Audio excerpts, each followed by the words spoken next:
근데 그게 한 명이 아니라 안전벨트 매라는 그 경고음이 계속 울리더래요.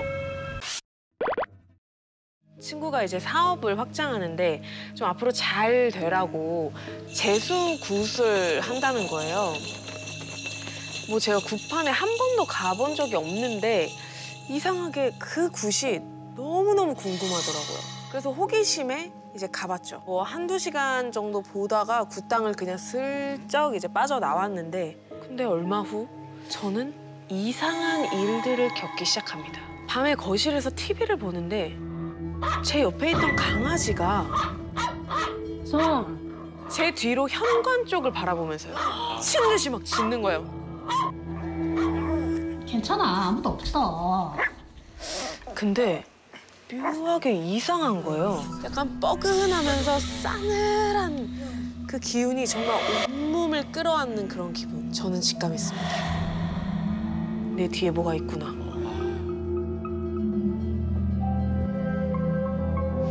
사실 저는 어릴 때부터 귀신을 좀 종종 봤었거든요. 근데 애써 그냥 모른 척 하기로 했어요. 그러면 그냥 이렇게 지나가는 거라는 걸 저는 알았으니까. 하지만 이번엔 뭔가 달랐습니다. 그 기운이 사라지기는커녕 점점 강해진달까? 제가 자는 안방에 베란다로 연결되는 창문이 있거든요. 근데 언제부턴가 그 창문으로 누군가 저를 계속 이렇게 주시하는 것 같은 기분이 드는 거예요. 근데 그게 한 명이 아니라 수십 개의 눈동자가 이렇게 이리저리 막 왔다 갔다 하면서 좀 저를 따라서 이렇게 움직이는 느낌? 아우 싫다. 아우 싫다. 그러다가 며칠 뒤에 저희 집에 여동생이 놀러 왔어요. 동생은 자고 저는 잠이 안 와서 이렇게 핸드폰을 막 보고 있었는데 왜 때려?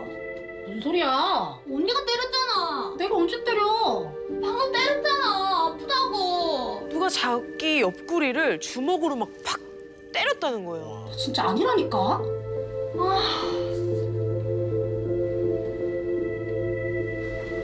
야, 귀신 아니야? 무슨 귀신 타령이야. 나 집 갈래. 짜증나. 동생은 제가 때려놓고서 뜬금없이 귀신 얘기를 한다고 약간 이제 기분이 많이 상해서 집으로 가버린 거예요. 그런데 그 동생한테서 아주 다급한 목소리로 전화가 왔습니다. 언니가 괜히 이상한 소리 해가지고 무서워 죽을 뻔했잖아.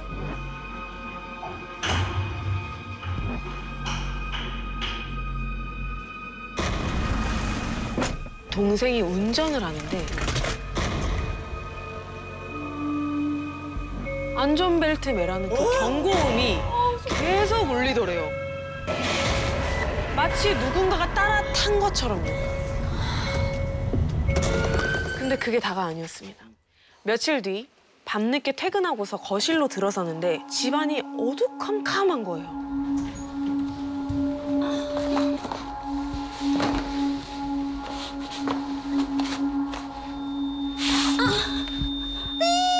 하는 소리가 제 귓속을 찌를 듯이 파고드는 거예요.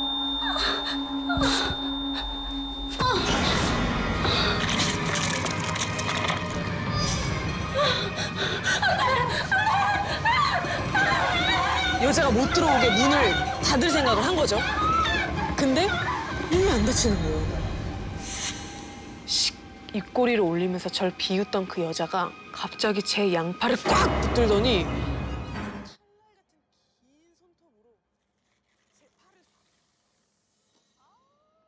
그거 내리는데 정말 찢어질 것 같은 고통에 너무 놀래서 제가 뒤로 넘어지고 말았어요.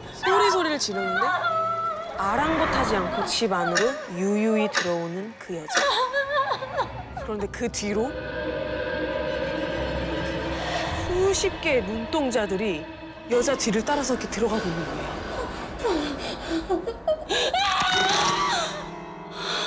제가 침대 위에 꿈이었던 거예요. 그냥 악몽일 거야.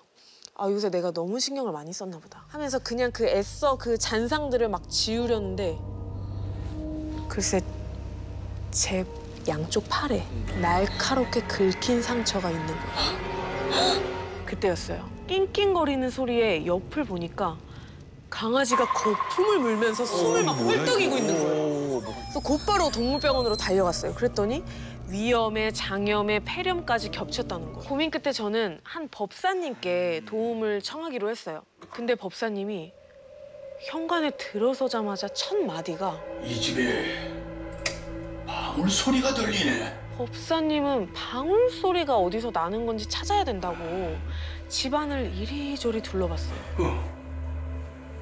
저기구만. 그곳은 주방이었어요. 하나, 둘, 마치 뭔가를 막 세는 것처럼 숫자를 읊는 거예요. 그래서 뭘 세는 거지? 지켜보는데 32, 33.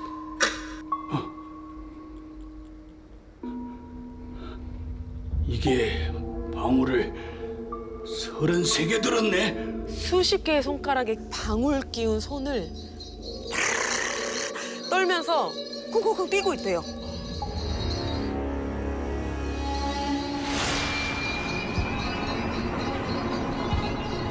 한마디로 무당처럼 방울을 흔들고 있다는 거예요. 근데 문제는 그 악귀가 마치 자기가 신령님인 것 마냥 귀신들을 호령하고 있다는 거예요. 그러니까 제가 본 그 까만 한복의 여자, 수십 개의 눈동자, 그 시선들까지 모두 이 잡신이 불러온 귀신들이었던 겁니다.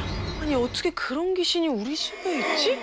소름이 정말 쫙 돋아서 진짜 아무 말도 못하고 있는데 법사님이 저를 힐끗 보면서 이러시는 거예요. 자네 언제 굿한 적 있어? 굿이요? 얼마 전에 굿을 본 적은 있는데. 잘 생각해봐. 거기서 뭐 가져온 거 있지? 거기서 제가 뭘 가져오겠어요? 분명 굿판에서 딸려왔어. 굿판이 벌어지면 얻어먹을 거 없나 하고 잡기들이 이렇게 막 몰려드는데 잡기들 중에서도 제일 힘센 악귀 하나가 절 따라왔다는 거예요. 법사님은 이 악귀를 실어온 물건이 분명히 있을 거라면서 반드시 그걸 찾아서 없애야 된다. 그렇지 않으면 계속 이 귀신 소굴에서 살아야 한다는 거였죠. 그렇게 법사님을 보내고 지난 일을 가만히 되새겨보는데 문득 잊고 있던 기억 하나가 떠오릅니다. 그 안을 뒤지고 또 뒤져가지고 겨우 찾아낸 그것. 꼬깃하게 접은 10,000원짜리 한 장. 제가 그 굿당에서 돈을 받아왔던 거예요. 그날 제가 굿당에서 빠져나오려는데 그 시중 드는 아주머니 한 분이 제게 제사상에 있던 10,000원짜리 지폐 하나를 내밀더라고요. 이거 복돈이니까 잘 갖고 있어. 절대 쓰면 안 돼. 하, 이런 일이 있을 줄이야. 전 망설임 없이 그 돈을 바로 태워버렸어요. 정말 그 돈 때문이었을까요? 거짓말처럼 귀신은 보이지 않았고 집안 곳곳 그 소름 끼치는 시선들도 더 이상 느껴지지 않았습니다. 그 후로 전 늘 이 이야기를 해요. 함부로 굿판에 가지 마라. 호기심 때문에 아주 무서운 대가를 치를 수도 있다고 말입니다.